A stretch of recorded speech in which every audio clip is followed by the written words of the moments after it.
Hi guys, it's Tanya and it's Talk About It Tuesday, and it is February 21st of 2023. And what I want to talk to you today on the last Tuesday of February is about parenting while Black, and Black history is more than a month, and we need allies and we need our friends to be able to have a voice and to speak for us and to speak up for us when times and situations show themselves that we need an extra voice for support.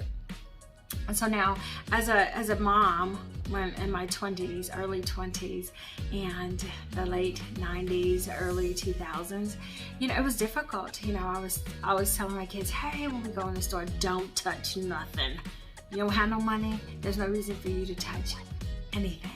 Right? So they kind of grew up knowing we're not going to the store touching and fiddling with stuff. And so it became shop with your eyes and not with your hands.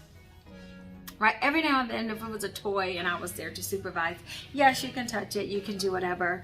But if you don't have money for it, then don't touch it. Don't be picking up stuff that you know is outside of your price bracket and walking around like you're gonna buy it, because people out there are looking for a reason to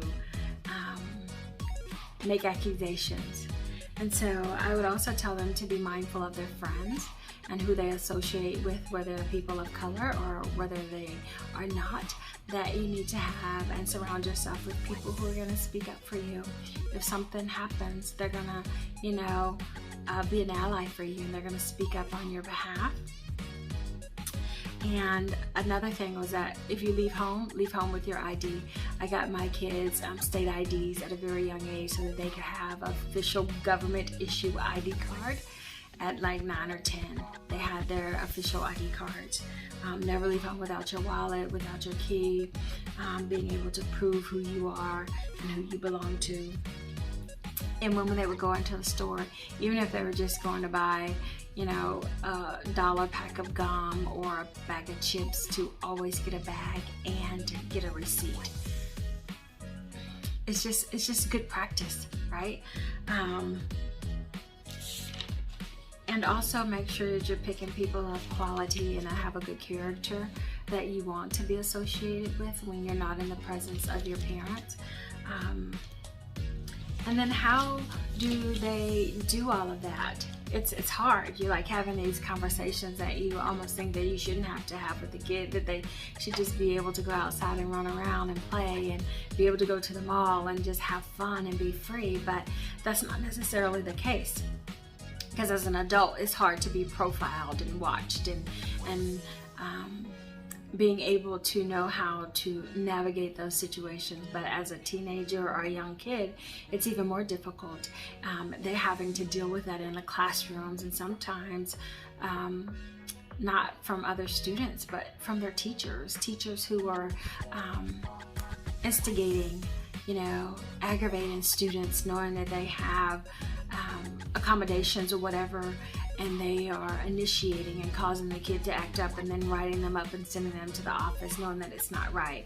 But when the principal does the interview, if they have friends who are in that classroom who can speak up and say, well, this is what happened and then this happened, then they're still acting as an ally. And I think it's important that we have these conversations with our kids, not only as a person of color, but just people in general. Have conversations on how can you be an ally for someone who's being discriminated against or being treated unfairly, and just having those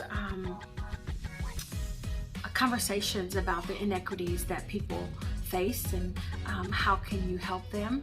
And I know when situations are difficult, everybody wants to keep their child safe and make sure their child's not getting in trouble, but standing on the side of right is always worth the extra effort.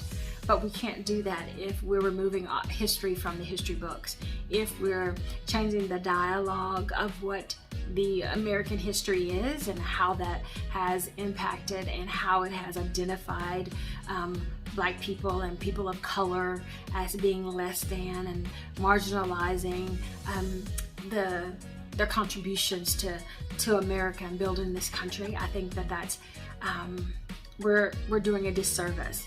I mean, in high school for me, Black History was once a week. I think on Friday they would read a little snippet about someone who did something in history. That was it. I read about Martin Luther King, Rosa Parks, and it wasn't a lot. And even to this day, there's still not a lot. You don't want to call slavery, people have been enslaved. Either you don't want to talk about that, you want to say that it's something else, but it's not. Let's not change history. Let's talk about it, and how do we move forward, and how do we be better, and how do we do better, and how do we change the racial disparities in this country, because they're not going anywhere, and they're not going to change overnight unless we make an active attempt to be intentional about calling a spade and addressing racism and racial disparities head on.